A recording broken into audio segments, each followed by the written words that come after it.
Mi nombre es Rodolfo, tengo 68 años y soy un jubilado que vive en Tlaxcala, en el centro de México. Siempre pensé que mis últimos años serían tranquilos, pero una sola llamada, una que llegó a mitad de la madrugada, cambió todo mi destino de golpe. A veces uno siente un escalofrío que baja por la espalda y no sabe por qué. Esa noche lo sentí claro, como si el aire mismo estuviera avisándome algo. Eran las 3:15 de la mañana. Yo dormía acompañado de Lidia, mi esposa desde hacía 7 años. Ella llegó a mi vida cuando yo ya estaba viudo de mi primera compañera. Lidia era más joven que yo, tenía brillo en los ojos, forma dulce de hablar y una manera de acercarse que me envolvió sin darme cuenta. Mis hijos se sorprendieron cuando les dije que me casaría tan pronto, pero poco a poco hicieron su esfuerzo por aceptarlo. Esa madrugada mi celular vibró sobre el buró. El número no tenía registro. Contesté medio dormido con la voz quebrada. «Sal de tu casa ahora, o te matan», susurró una voz ahogada, como tapada con un trapo. Y después, silencio. Colgó. Me quedé sentado en la cama, sudando frío. Miré a mi lado, esperando ver a Lidia dormida, pero el lugar estaba vacío. Eso ya me extrañó. Seguro está en el baño, pensé, aunque mi pecho seguía apretado. No tuve tiempo de ordenar mis ideas. La perilla de la puerta empezó a moverse despacito, como si alguien intentara entrar sin hacer ruido. Me quedé tieso. La puerta se abrió y entró Lidia caminando de puntitas, con el rostro distinto al que conocía. Venía acompañada por un hombre alto, delgado, al que yo solo había visto en fotos viejas, Adrián, el que según ella era su exmarido. Pero lo peor no fue verlo a él. Lo peor fue ver lo que ella tenía en la mano. Una pistola. Brillaba con la luz tenue del cuarto. «Lo siento, Rodolfo», dijo sin una pizca de emoción. «Esto tenía que pasar. Son muchos años fingiendo».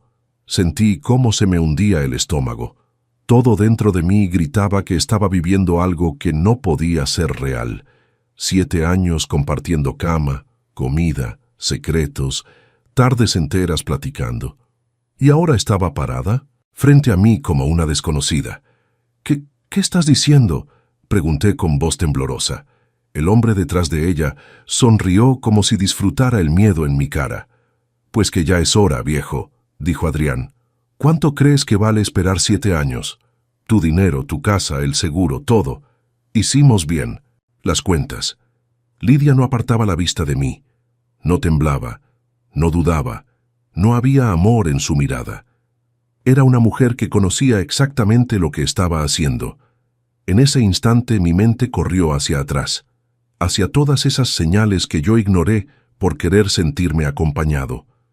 Llamadas que colgaba, apenas me escuchaba entrar, salidas repentinas con excusas flojas, gastos raros, historias que no encajaban, pero yo las acomodaba en mi cabeza. Les buscaba lógica porque no quería aceptar la idea de que tal vez no era amor lo que ella me daba. Era necesidad, interés o algo peor.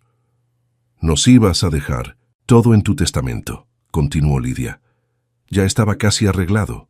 Solo faltaba el paso final. Me ardió el pecho. No sabía si era coraje, miedo, tristeza o todo junto. Lo único que sí sabía era que tenía que moverme, que si me quedaba sentado, ahí mismo acabarían conmigo. Mi padre siempre decía que uno debe desconfiar de lo que parece demasiado bueno, y esa frase, que tenía años sin recordarla, regresó de golpe, como si él mismo estuviera jalándome del hombro. Miré a un lado. La ventana. Estábamos en el 2.º piso. Si saltaba, me lastimaría. Tal vez me mataría. Pero si me quedaba... Adrián dio un paso adelante con el arma firme. «Vamos a hacerlo fácil. Tú tomas esta pistola y te matas. Ya sembramos pruebas en tu computadora, cartas de despedida, búsquedas raras. Nadie va a dudar. Viejos como tú se cansan de vivir». Y se rió. Esa risa me heló la sangre. No me dieron tiempo para pensar. 1, dijo Adrián. Miré la ventana. 2. Sentí el aire volverse pesado. 3. Me lancé. Mi cuerpo chocó contra el vidrio. Sentí el corte del cristal. el golpe seco del marco, el vacío empujándome. Caí sobre los arbustos del jardín. Un dolor insoportable me atravesó la espalda y me dejó sin aire. No, podía ponerme de pie, pero estaba vivo. Escuché voces arriba. Ellos bajarían pronto. Tenía que moverme. Tenía que sobrevivir. Me arrastré, solo con mis brazos, hacia el patio del vecino. Cada centímetro me quemaba la columna, pero avancé. Golpeé su puerta, pero nadie contestó. Me giré hacia la calle, esperando ver a alguien, a cualquiera. Y entonces escuché una voz joven. «Don Rodolfo». «¿Qué le pasó?» Era Mateo, el muchacho del frente. Y en ese momento supe que mi vida todavía no estaba perdida. Mateo se quedó mirándome con los ojos muy abiertos, como si no entendiera cómo un hombre de mi tamaño había terminado arrastrándose por el suelo a esas horas de la madrugada. Yo apenas podía hablar del dolor tan fuerte que sentía en la espalda, pero sabía que cada segundo contaba.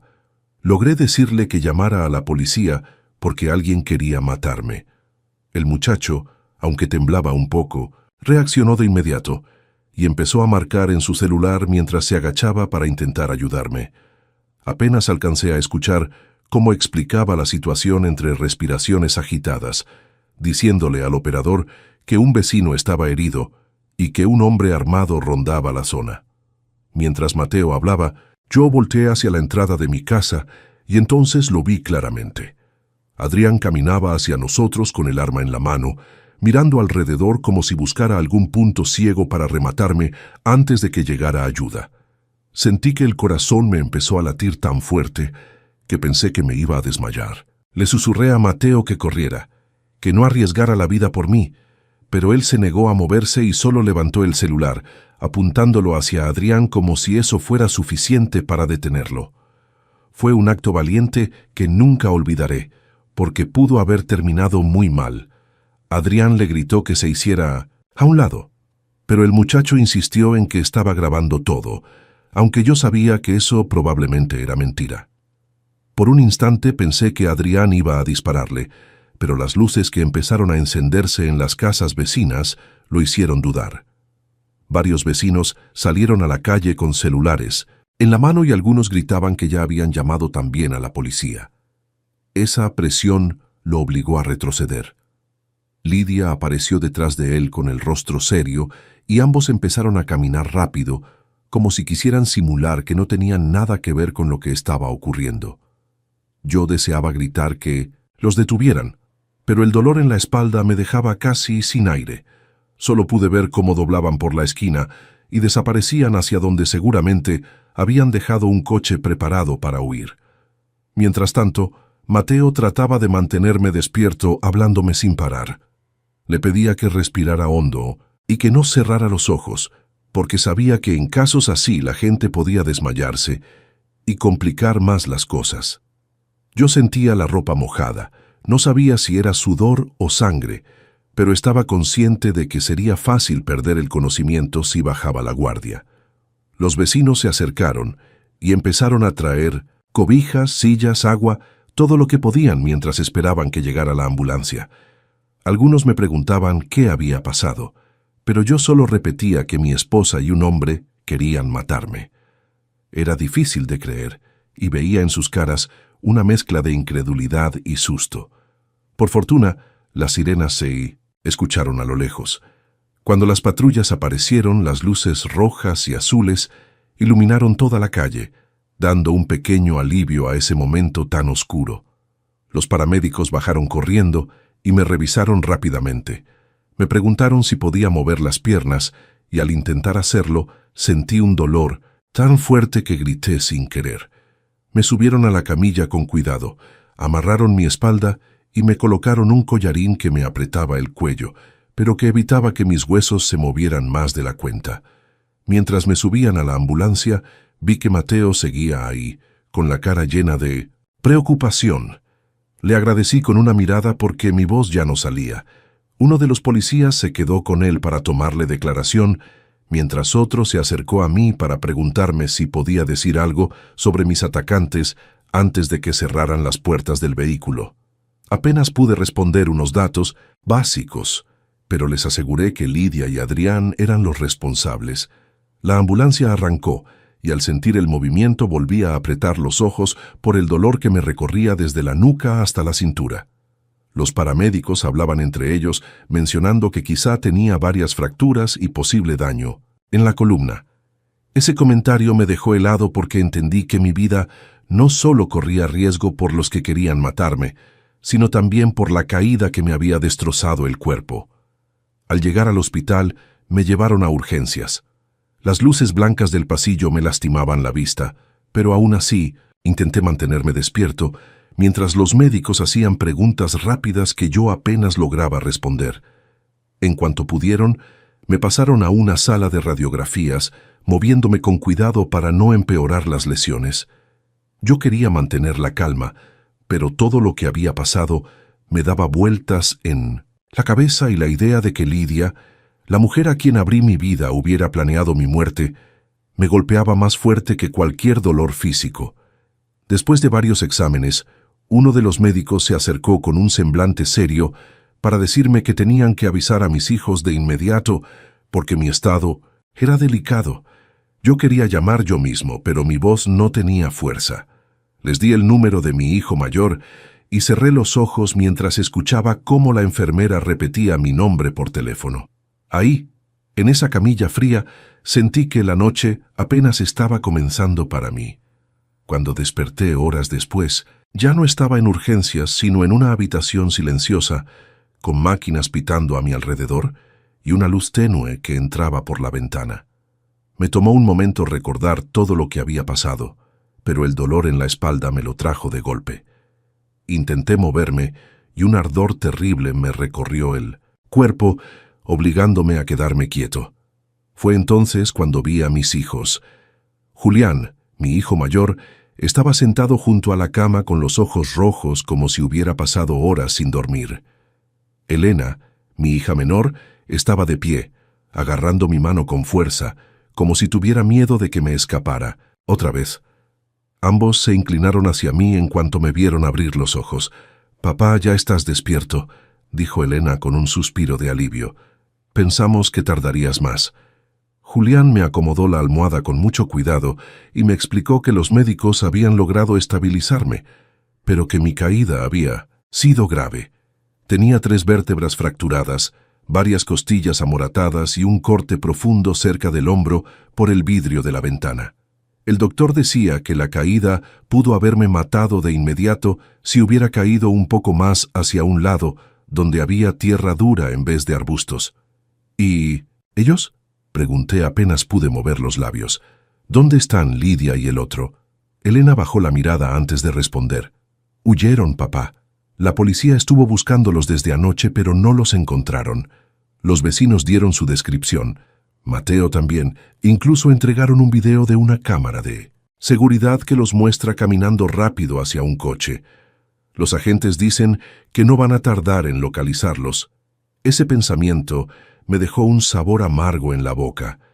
Lidia, mi esposa durante 7 años, se había ido sin mirar atrás, sin un solo gesto de duda, como si yo nunca hubiera significado nada. Julián, al ver mi expresión, se acercó con cuidado y me dijo que lo más importante era que yo estaba vivo, aunque a veces ni yo mismo podía creerlo. Unas horas después entró el médico encargado de mi caso. Me explicó con voz seria que, debido a la gravedad de las fracturas en la columna, necesitaría una cirugía pronto para que no hubiera daño permanente. Me advirtió que la recuperación sería lenta y que probablemente quedaría con algunas limitaciones para caminar o agacharme, pero que, con terapia, era posible que volviera a tener cierta independencia. El golpe emocional de esa noticia fue tan fuerte como el golpe físico de la caída. Yo, que toda mi vida había trabajado, caminado, cargado cajas en la tienda, de pronto estaba ahí, conectado a máquinas, sin poder moverme, sin sentir un dolor que me partía en 2. Elena me tomó la mano otra vez y me dijo que no me preocupara, que ellos iban a estar conmigo y que enfrentaríamos todo juntos.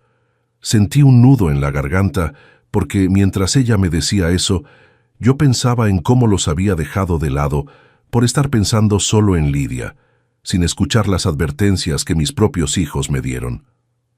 Esa misma tarde vino un policía a tomarme declaración. Traía una libreta y una grabadora pequeña. Me pidió que le contara todo desde el principio, cómo conocí a Lidia, cómo era nuestra relación, cuándo empezaron las sospechas, qué ocurrió exactamente en la madrugada. Mientras hablaba, sentía que cada palabra era como sacar una astilla enterrada profundo. Dolía, pero también me liberaba. El agente anotaba sin interrumpir, solo hacía preguntas cuando necesitaba precisar algo. Cuando terminé, me dijo que la llamada anónima había sido clave para que sobreviviera. Me preguntó si sabía quién había sido, pero yo solo pude decirle que no reconocí la voz tapada detrás del trapo. Él asintió y me dijo que seguirían investigando, que había varias líneas abiertas y que no descartaban que fuera alguien que conocía bien la situación. Luego de la declaración, una enfermera me administró analgésicos más fuertes porque la presión del cuerpo sobre la cama me hacía sentir como si tuviera fuego en la espalda.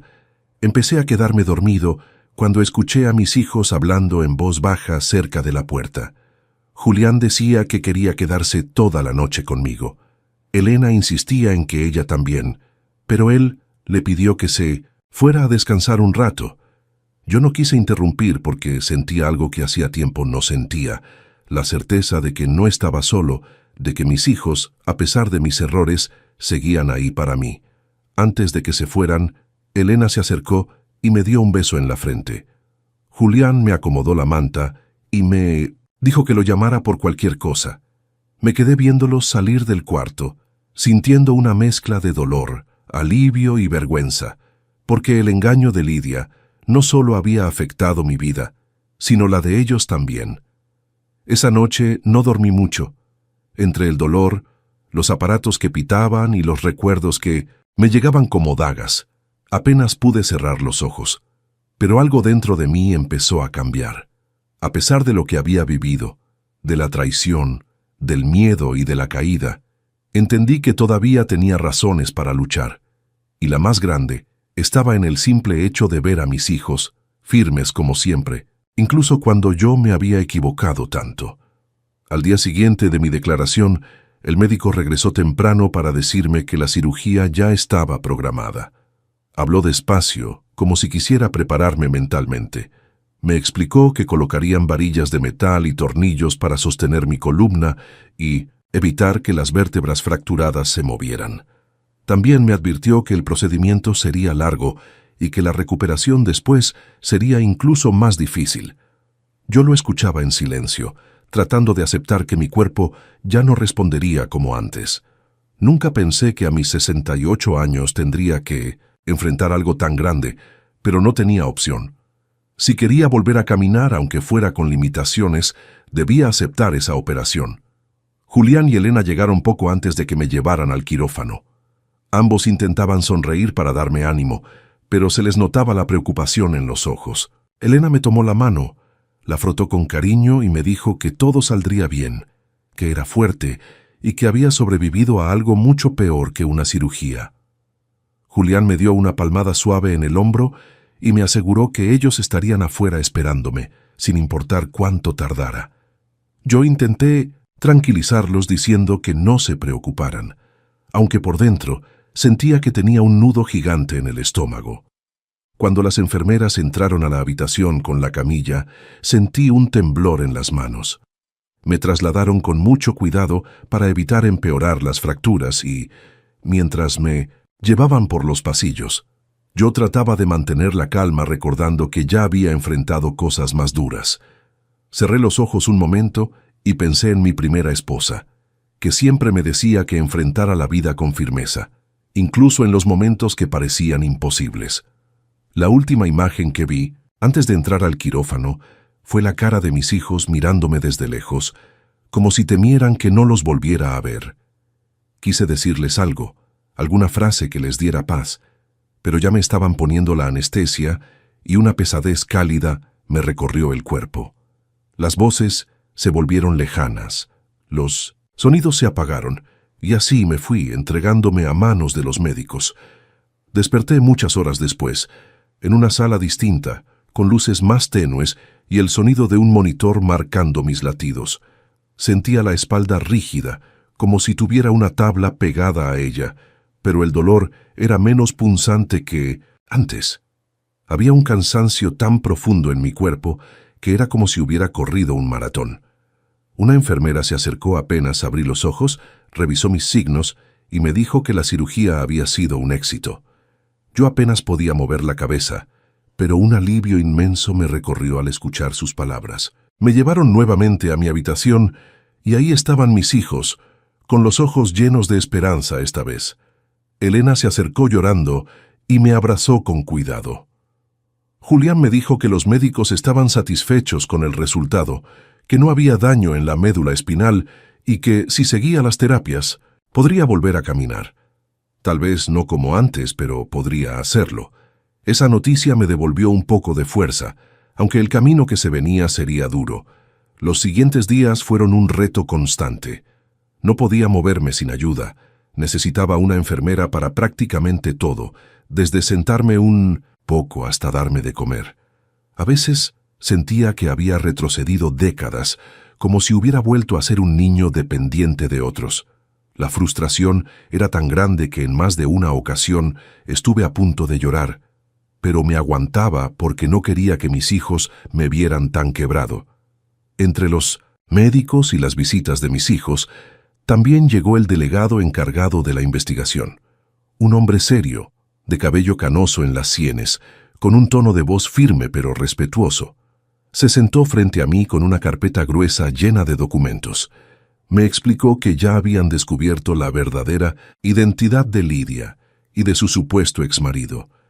Ese golpe fue más duro de lo que esperaba, porque aunque sabía que me habían engañado, escucharlo de manera oficial terminó de derrumbar lo que quedaba de la idea que tenía de ella. El delegado me dijo que Lidia no se llamaba Lidia, sino Elena Vázquez, originaria de Veracruz, y que el hombre que la acompañaba no era Adrián, sino Ricardo Duarte, su pareja desde hacía muchos años.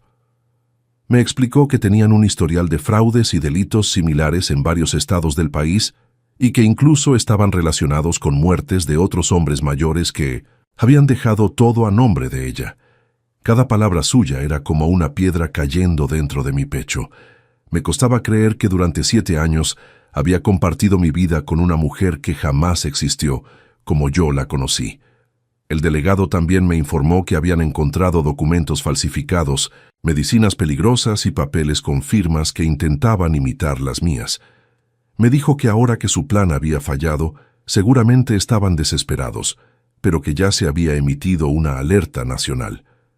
No podrán esconderse mucho tiempo, aseguró con una seguridad que, aunque me dio algo de paz, no borró el vacío que llevaba dentro. Esa noche, después de que todos se fueron, me quedé solo en la habitación. El silencio se sentía pesado, casi como si la traición misma estuviera sentada a un lado de mi cama. Pero, aún con todo ese dolor, también sentí algo más, un deseo enorme de seguir adelante, de no caer en la amargura que hubiera sido lo más fácil, de no dejar que la mentira de 2 personas me arrebatara lo que me quedaba de vida. Los días siguientes a la visita del delegado fueron una mezcla rara entre alivio y tristeza.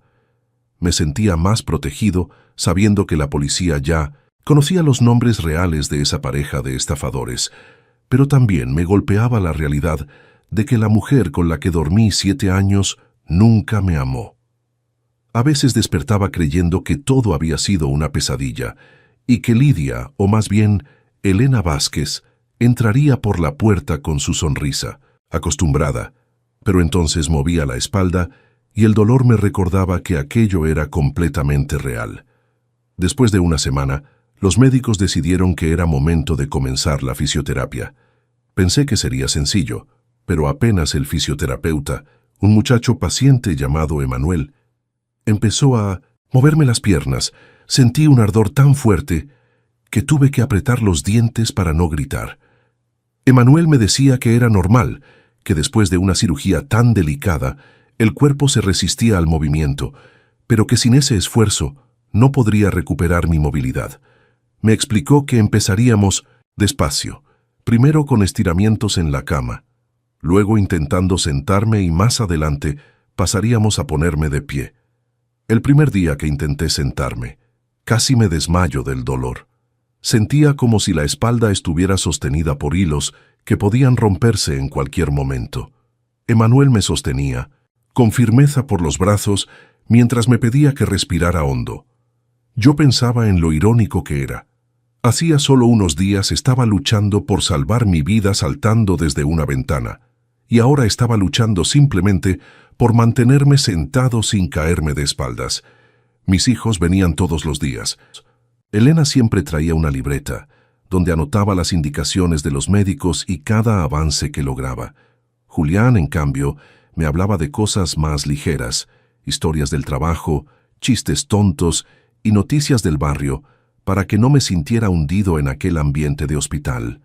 Ambos hacían lo posible para mantenerme de buen ánimo, aunque yo podía ver en sus rostros el cansancio acumulado. Una tarde, mientras Emanuel me enseñaba cómo hacer fuerza con los brazos para cambiar de posición, entró al cuarto el delegado nuevamente, acompañado de otro agente. Me imaginé que venían con malas noticias, pero en lugar de eso, me informaron que ya habían encontrado más pruebas en mi casa. Fotografías antiguas de Elena y Ricardo juntos, documentos falsificados listos para usarse y hasta un frasco con una sustancia que, según los peritos, podía provocar un paro cardíaco si se administraba en 1900 pequeñas dosis. Escuchar eso me hizo sentir un escalofrío tan fuerte que por poco pierdo el equilibrio. El delegado me aseguró que ese tipo de evidencias facilitaría mucho las órdenes de aprehensión, pero aún no habían logrado dar con ellos. Las carreteras estaban alertadas, los hoteles vigilados, pero la pareja tenía experiencia escondiéndose y sabían cómo pasar desapercibidos. «No se preocupe, don Rodolfo, no podrán mantenerse ocultos mucho tiempo», me dijo. Yo asentí, aunque en el fondo tenía miedo de que regresaran a terminar lo que no pudieron esa noche. Con el paso de los días empecé a notar pequeños avances. Logré sentarme sin ayuda unos segundos, luego un poco más.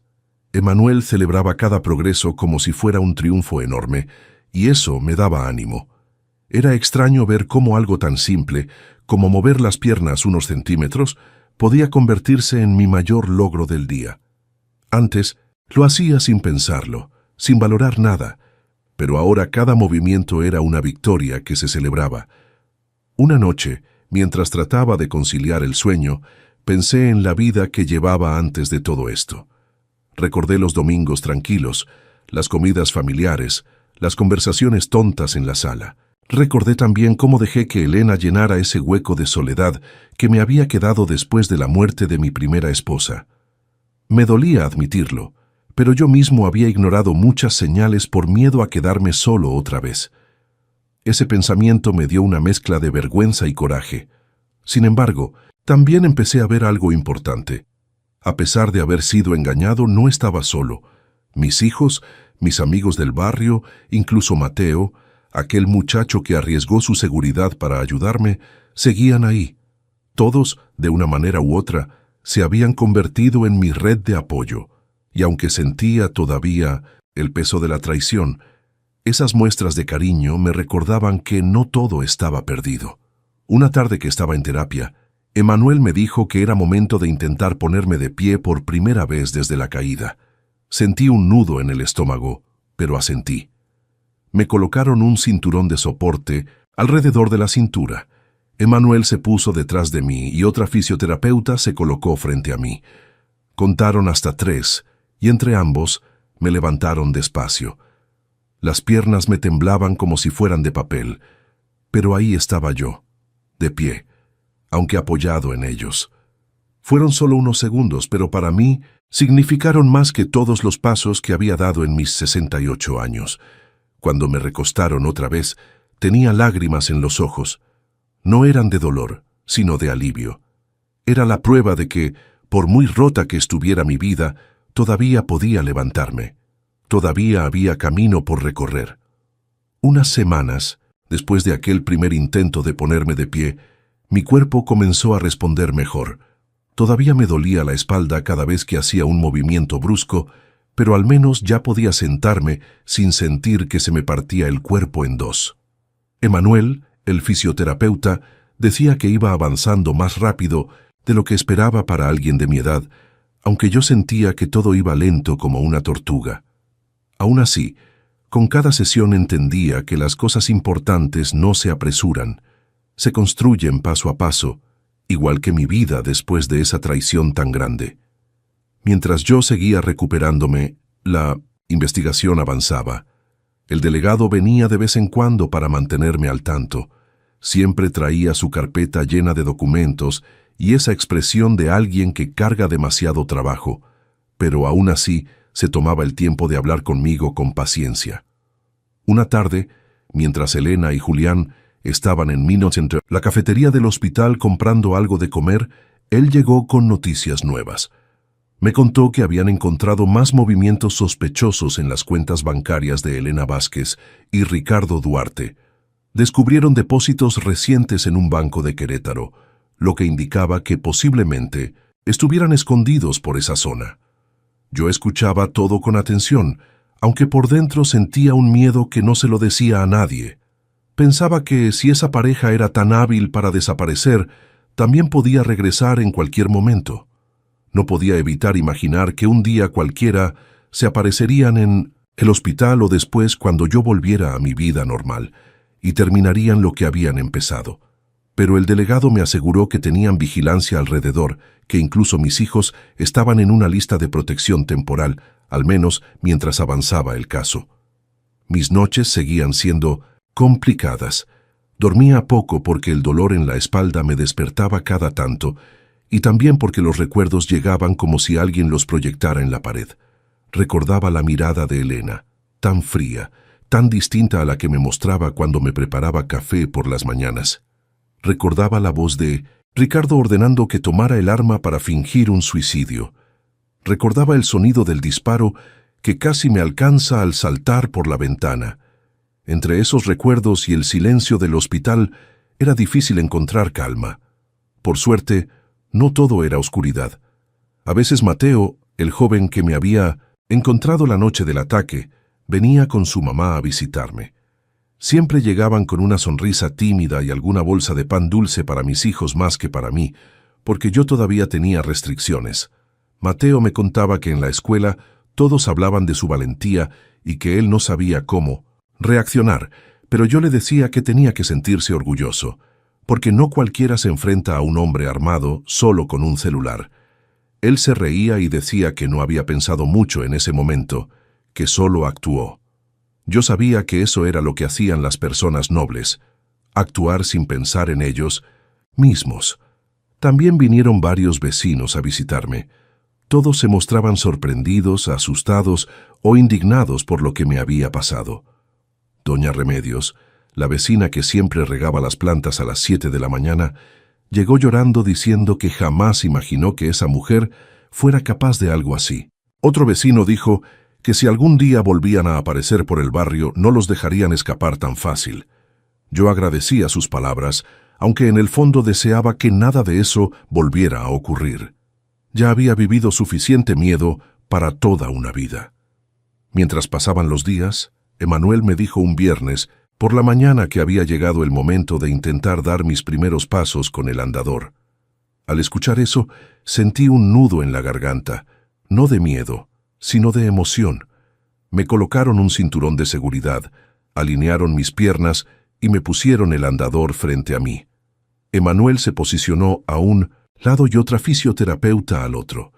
Yo agarré con fuerza las barras del aparato y respiré hondo. Contaron hasta 3 y me levanté despacio. Las piernas me temblaban como si estuvieran hechas de gelatina, pero ahí estaban. Emanuel me pidió que moviera un pie hacia adelante. Lo intenté y logré avanzar unos centímetros. Luego moví el otro. Era solo un pasito, pero para mí se sintió como si estuviera cruzando un puente enorme. Cuando terminé y volví a la cama, sudaba como si hubiera corrido una carrera, pero tenía una sonrisa que hacía tiempo no sentía. Elena y Julián celebraron ese avance, como si me hubieran visto ganar una medalla. Sentí en ese momento que no todo estaba perdido, que aunque mi vida se había roto en 1000 pedazos, todavía podía reconstruirse, aunque fuera con cicatrices y piezas nuevas. Esa noche, por primera vez desde el ataque, dormí un poco mejor. No sé si fue el cansancio del ejercicio o la sensación de que mi cuerpo estaba respondiendo, pero tuve un sueño tranquilo. Soñé con mi primera esposa, de pie, sonriéndome desde lejos. No decía nada, solo me miraba como diciendo que siguiera adelante, que aún me quedaba camino por recorrer. Pasó casi un mes después de mis primeros pasos con el andador, y aunque el avance era lento, cada día me sentía un poquito más fuerte. No podía caminar grandes distancias, pero podía trasladarme dentro del cuarto, ir al baño con ayuda y sentarme sin que el dolor me hiciera ver estrellitas. Emanuel insistía en que el cuerpo tenía memoria y que si yo continuaba con disciplina, tarde o temprano recuperaría más movilidad. A veces yo me desesperaba porque quería avanzar más rápido, pero él siempre me repetía que sanar no es una carrera, sino un proceso que necesita paciencia. Una mañana, mientras hacía mis ejercicios, Julián entró al cuarto con el celular en la mano y una expresión que revelaba cierta mezcla de nervios y esperanza. Me dijo que el delegado quería hablar conmigo por videollamada. Me sorprendió porque normalmente él venía en persona, pero pensé que quizá tenía información importante y no había querido esperar. Julián colocó el celular sobre la mesita frente a mí y aceptó la llamada. La imagen del delegado apareció con el fondo de una oficina llena de papeles. «Buenos días, don Rodolfo», saludó con tono firme. «Llamo porque tenemos novedades». Sentí que el corazón me dio un vuelco, temiendo tanto una noticia mala como una buena. «Encontramos el carro en el que huyeron Elena Vázquez y Ricardo Duarte», continuó. «Lo abandonaron en un camino rural cerca de San Miguel de Allende, pero había señales claras de que habían estado ahí hasta hace poco». Julián se acercó un poco más junto a mí, como si quisiera escuchar cada detalle. «¿Eso quiere decir que están cerca?», pregunté. El delegado asintió. «Muy probable. Hemos ampliado la búsqueda en toda la región. Es solo cuestión de tiempo para atraparlos». Esa frase me dio un pequeño alivio. Ver por la pantalla al delegado hablando con tanta seguridad me hacía creer que aunque ellos se movieran como sombras, tarde o temprano dejarían un rastro. Después de la llamada, me quedé pensando en lo extraño que era sentir alivio y al mismo tiempo un miedo profundo, porque, aunque sabía que algún día los atraparían, también tenía temor de que, antes de eso, volvieran a aparecer. Esa tarde recibí una visita inesperada. Entró un joven delgado, con la mirada seria pero tímida. Se presentó como Felipe, hijo del vecino de al lado, don Armando. Yo no lo recordaba bien, porque siempre venía de visita algunos días al mes y no convivía mucho con los vecinos. Felipe respiró hondo antes de hablar como si estuviera nervioso. «Yo fui el que le llamó esa noche», dijo de golpe sin rodeos. «Yo lo alerté para que saliera de la casa. Sentí que se me helaba el pecho. Había pensado que esa llamada había venido del hijo de mi amigo Sebastián. O quizá de algún detective privado, pero nunca imaginé que sería un muchacho al que apenas había visto un par de veces». «¿Cómo supiste que estaba en peligro?», pregunté con voz baja. Felipe bajó la mirada y empezó a contar que aquella noche no podía dormir, así que salió al patio a fumar a escondidas. Fue entonces cuando vio a Elena y a Ricardo en mi jardín trasero, discutiendo en voz baja. Dijo que alcanzó a escuchar frases sueltas como «tiene que parecer suicidio» y «el testamento ya está listo». Eso lo asustó tanto que corrió adentro para observar desde la ventana. Según él, vio cuando los dos entraron a mi casa usando una llave, lo cual ya era una señal extraña, porque normalmente solo yo y mis hijos teníamos llaves. «Pensé en llamar a la policía», continuó, «pero tenía miedo de que no llegaran a tiempo, así que agarré el celular de mi papá y le llamé a usted». Tapé un poco el micrófono, para que no reconocieran mi voz si estaban cerca. Mientras lo escuchaba, sentía un nudo creciendo en mi garganta. Un muchacho prácticamente desconocido había tenido más claridad y valor en ese momento que yo durante años. «Me salvaste la vida, hijo», le dije con la voz quebrada. Felipe se puso rojo y dijo que cualquiera habría hecho lo mismo, aunque los dos sabíamos que eso no era cierto. Después de que él se fue, me quedé en silencio un buen rato. Pensé en cómo la vida tiene formas extrañas de equilibrar las cosas. Por cada traición profunda como la de Elena, había también personas capaces de actos de bondad enormes, incluso sin tener una relación cercana conmigo. Con los días mis avances siguieron mejorando. Emanuel me enseñó a levantarme sin tanto esfuerzo, a mover el andador con más seguridad y a mantener la espalda recta para evitar dolores más fuertes. Mis hijos estaban orgullosos de cada paso, y aunque yo seguía teniendo miedo por dentro, también empezaba a sentir que la oscuridad que me envolvía desde aquella noche comenzaba a abrirse un poco. Una tarde, mientras practicaba caminar en el pasillo del hospital, vi entrar a Rodrigo, el joven que me encontró esa madrugada en el patio de don Armando. Venía acompañado de sus padres. Me emocioné tanto al verlo que casi suelto el andador. Rodrigo se acercó con una sonrisa y me dijo que había venido a saber cómo seguía. «Si no fuera por ti, yo no estaría aquí», le dije. «Tu valentía me dio tiempo». Él se rió, tímido, y confesó que ni siquiera estaba grabando cuando enfrentó a Ricardo con el celular levantado. Solo había querido asustarlo para que no me disparara. Aquel día entendí algo que necesitaba para seguir adelante. La vida no solo está hecha de traiciones, también está llena de personas que aparecen cuando más las necesitas. Y a veces esos héroes no usan capas sino una simple llamada, un celular levantado o un par de palabras valientes. Los días siguieron avanzando y poco a poco me fui acostumbrando a la rutina del hospital. Ya no me desesperaba tanto como al principio, aunque había momentos en que el dolor regresaba fuerte, sobre todo en las noches frías. Aún así, cada vez que Emanuel entraba con esa actitud animada, yo sentía que no tenía derecho a rendirme. Él me repetía que el cuerpo sanaba más rápido cuando la mente también quería levantarse, y aunque a veces dudaba de eso, algo de razón debía tener, porque cada día lograba un movimiento nuevo. Una mañana, mientras estaba desayunando, Julián llegó con una cara peculiar, como si estuviera conteniendo una noticia que no sabía cómo soltar. Se sentó frente a mi cama y después de unos segundos de silencio, me dijo que había estado revisando mis cosas personales que la policía ya había devuelto. Según él, al ver mis papeles, mis fotos y mis documentos, se dio cuenta de cuántas cosas había dejado de compartir conmigo durante los años que estuve con Elena.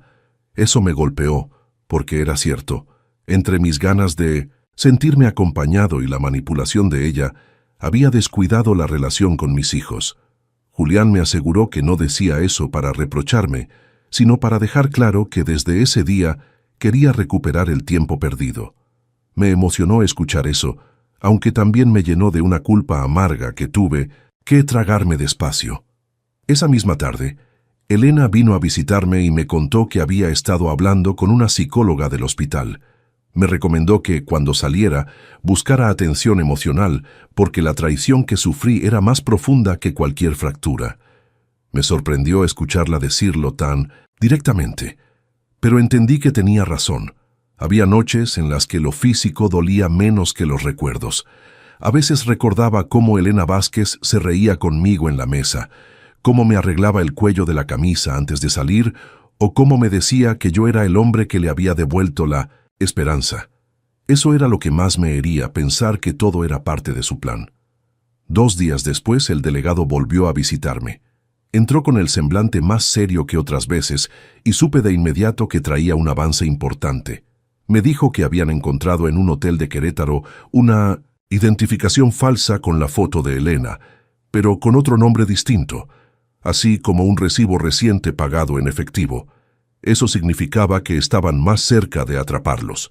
Según la policía, era probable que la pareja estuviera preparando otra estafa o incluso planeando huir hacia el norte del país. Era gente que sabía desaparecer y moverse rápido, pero también estaban cansados y eso aumentaba sus errores. «No se confíe», me advirtió el delegado, «pero sí puede estar más tranquilo. Cada paso que dan nos deja una huella». Cuando él se fue, sentí que mi respiración estaba más ligera. no porque deseara que los atraparan por venganza, sino porque necesitaba esa seguridad para poder continuar con mi rehabilitación sin sentir que en cualquier momento aparecerían detrás de la puerta. Uno de los momentos más importantes ocurrió al final de esa semana. Emanuel me dijo que íbamos a intentar caminar sin el andador por un par de pasos, solo para probar mi equilibrio. Me sujetó por los hombros, me pidió que respirara despacio y después me ayudó a levantarme. Mis piernas temblaban, pero sentí una firmeza nueva, algo que no había sentido desde antes de la caída. Di un paso, luego otro. Eran pequeños, lentos, pero eran míos. Cuando terminé, Emanuel aplaudió como si hubiera visto un milagro, y yo, aunque casi lloraba, sentí por primera vez que la vida me estaba devolviendo un poquito de lo mucho que me quitó esa noche. Mis hijos celebraron ese logro igual que yo. Me abrazaron con cuidado y me recordaron que no estaba solo. Incluso me dijeron que, cuando saliera del hospital, querían que pasara un tiempo con ellos, sin obligaciones, solo para convivir y retomar lo que habíamos perdido. Esa idea me emocionó, aunque también me daba un poco de miedo comenzar de cero, pero entendí que así tenía que ser. Un par de días después recibí otra sorpresa. Rodrigo, el muchacho que me había salvado enfrentando a Ricardo con su celular, llegó con una carpeta en la mano. Me dijo que había empezado a estudiar Derecho y que su maestro le pidió que escribiera un ensayo sobre un caso que lo hubiera marcado. Y él había decidido escribir sobre mí.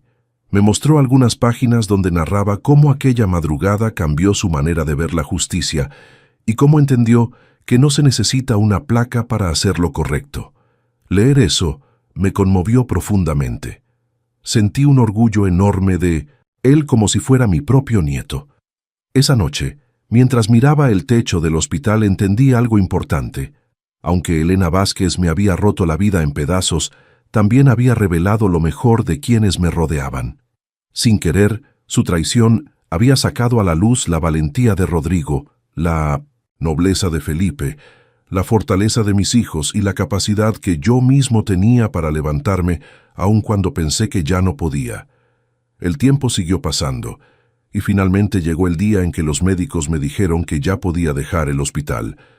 No era porque estuviera completamente recuperado, eso tomaría meses, pero ya no necesitaba supervisión continua.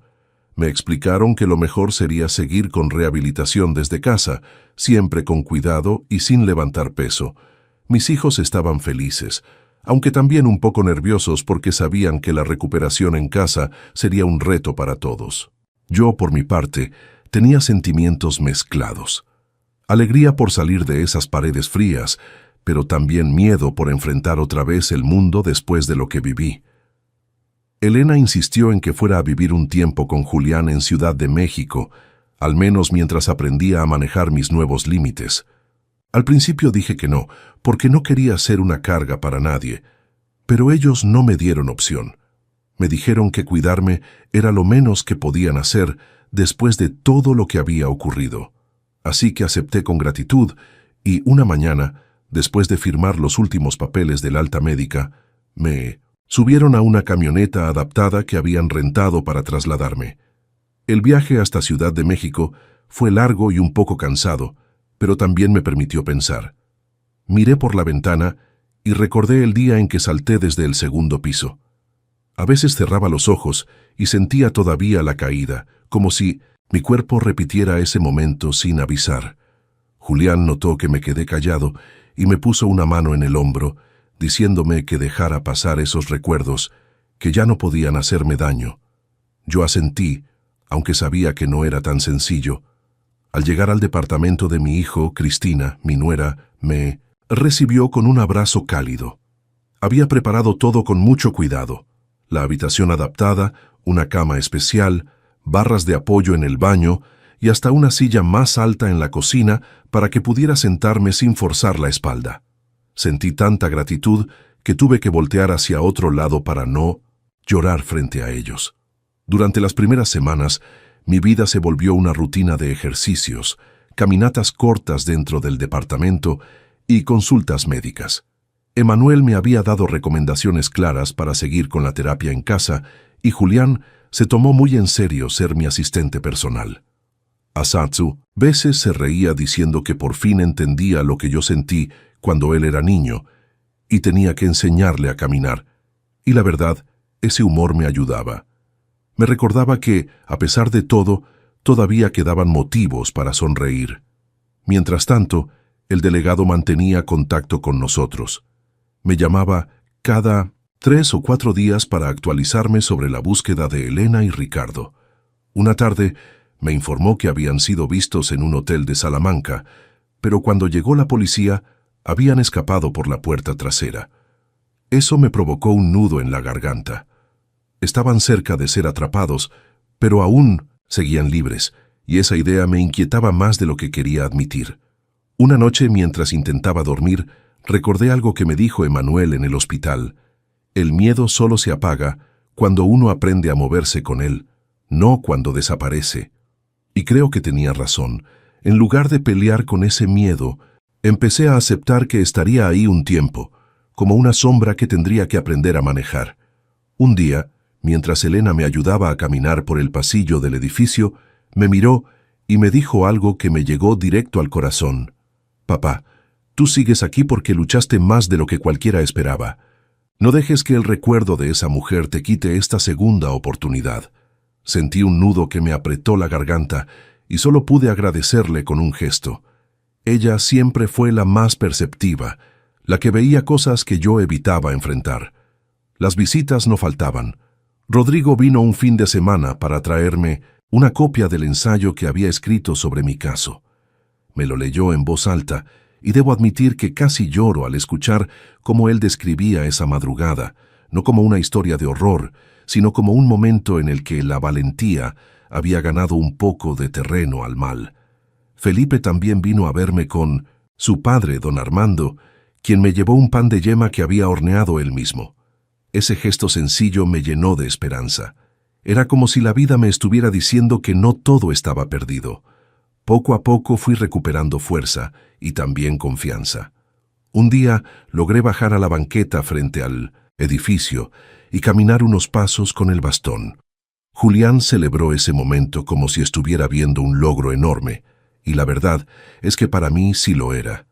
No sabía si algún día podría volver a caminar con normalidad, pero sentir el sol directo en mi rostro después de tanto tiempo me recordó que la vida seguía adelante, aunque yo todavía cargara cicatrices. Esa misma tarde recibimos una llamada inesperada del delegado. Su tono era distinto, más firme, más serio. Dijo que tenían noticias importantes sobre Elena Vázquez y Ricardo Duarte y que prefería dar los detalles en persona.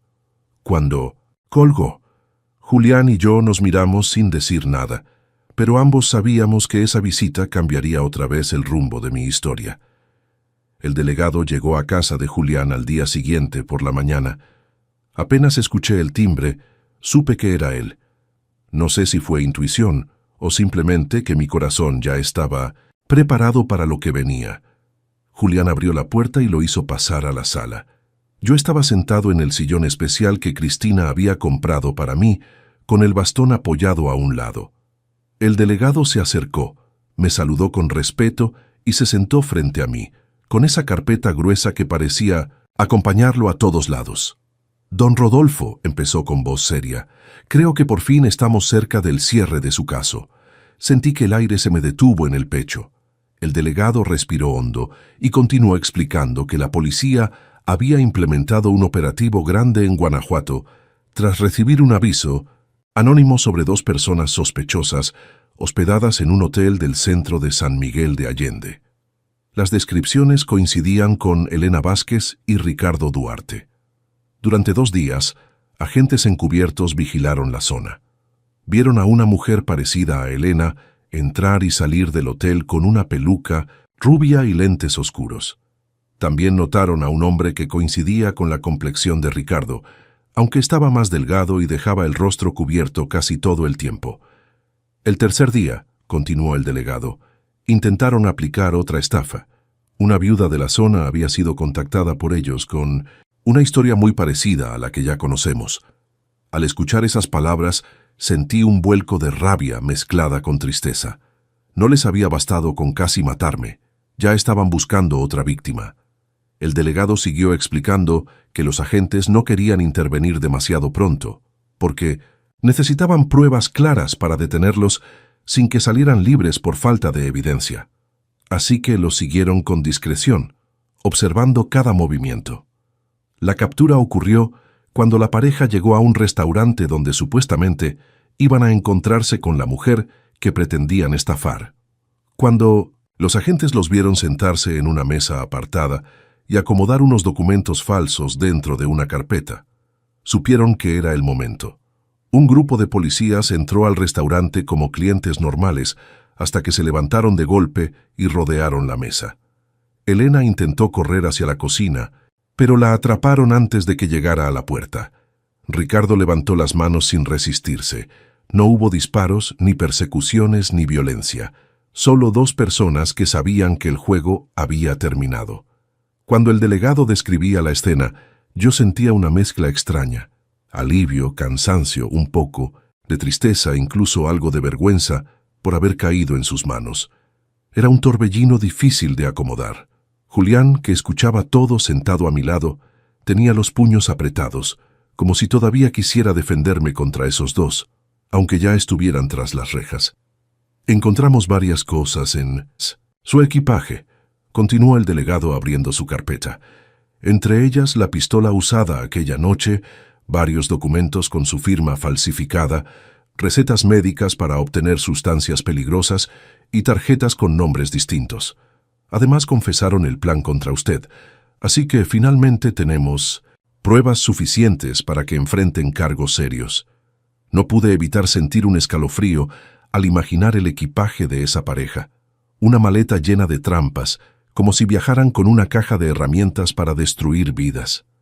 Cuando el delegado terminó de explicar, añadió algo que me impactó más de lo que pensé.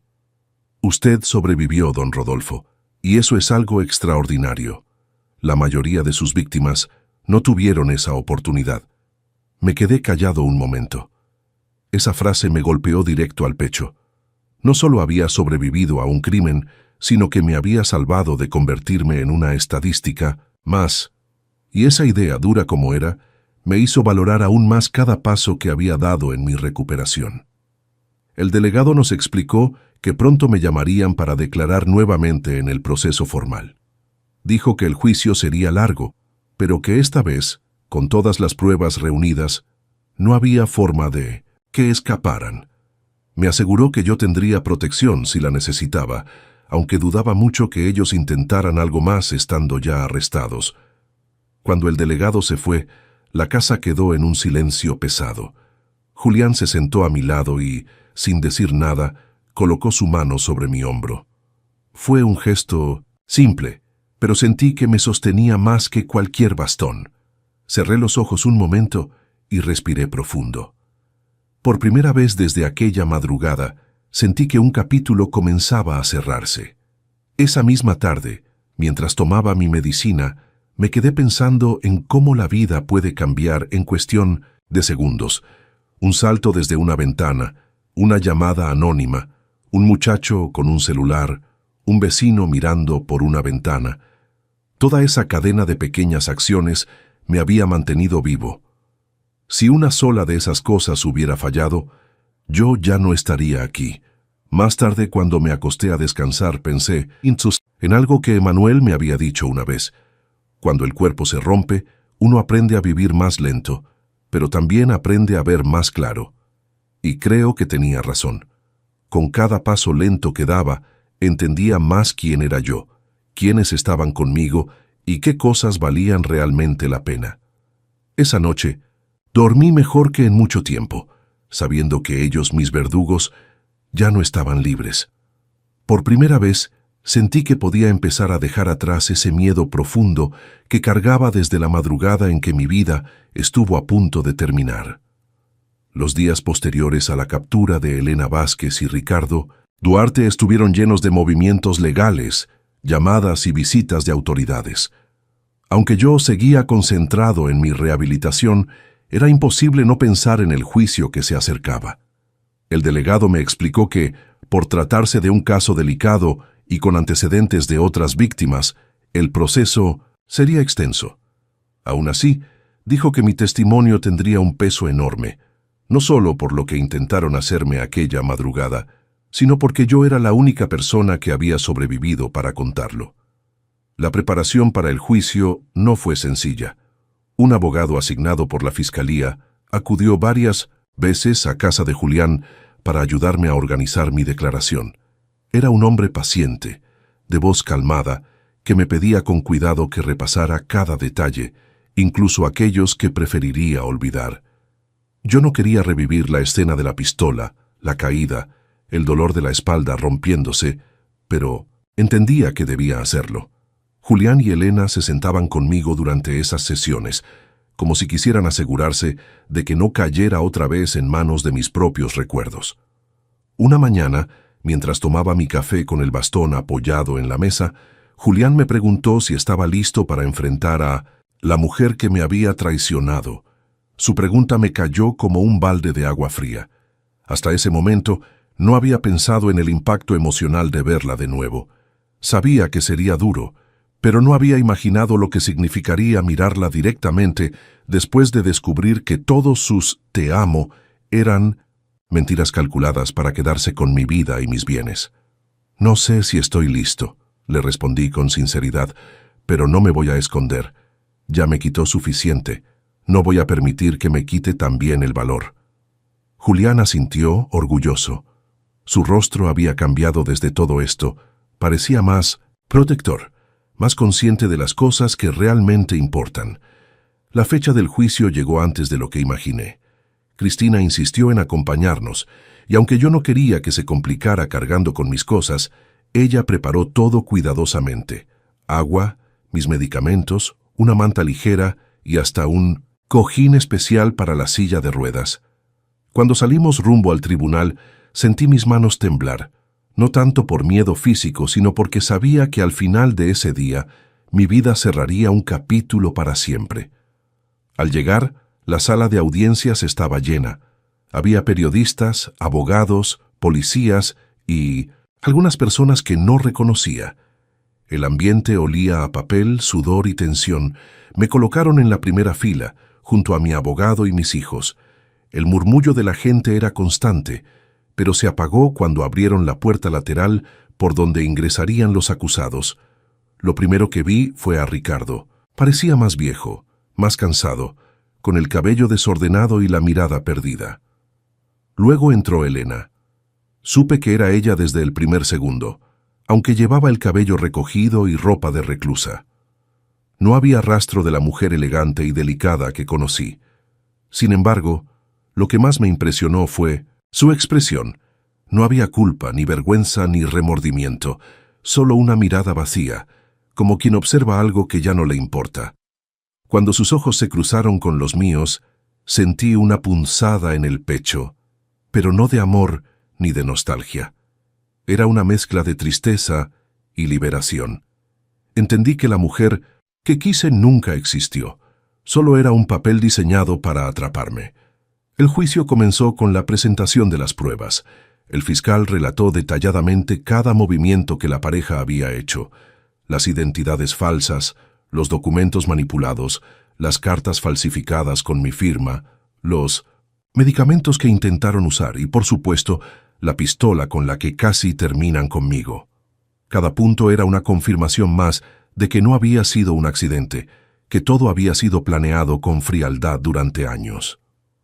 Cuando llegó el momento de mi testimonio, el juez me pidió que hablara claro. Me acerqué al micrófono, respiré hondo y comencé a narrar. Mis palabras salían despacio pero firmes. Hablé del matrimonio, de las primeras señales de alerta, de la madrugada del ataque, del salto por la ventana, del dolor, de Mateo, de Rodrigo, de Felipe. Conté todo sin omitir nada, aunque mi voz temblara por momentos. Elena no apartó la vista de mí en ningún instante. Ricardo tampoco. Pero lo más sorprendente fue que ninguno mostró arrepentimiento. Al terminar, el juez me pidió sentarme y tomó nota de las últimas observaciones. Sentí las manos de mis hijos en mis hombros. Sabían lo difícil que había sido para mí revivir todo. Mi abogado me dijo en voz baja que mi testimonio había sido contundente. El juicio continuó con otras declaraciones, incluidos los análisis periciales y los testimonios de los jóvenes que me ayudaron esa noche. Rodrigo habló con un valor que me emocionó hasta las lágrimas. Felipe, más tímido, relató lo que escuchó y cómo me llamó.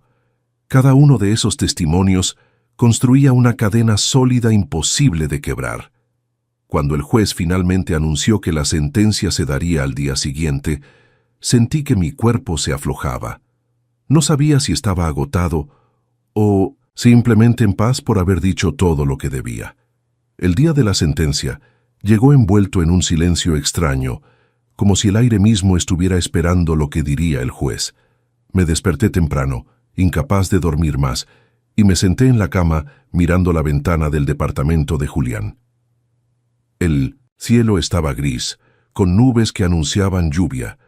Pensé que tal vez eso encajaba con lo que representaba ese día, el cierre de una tormenta que había durado demasiado tiempo.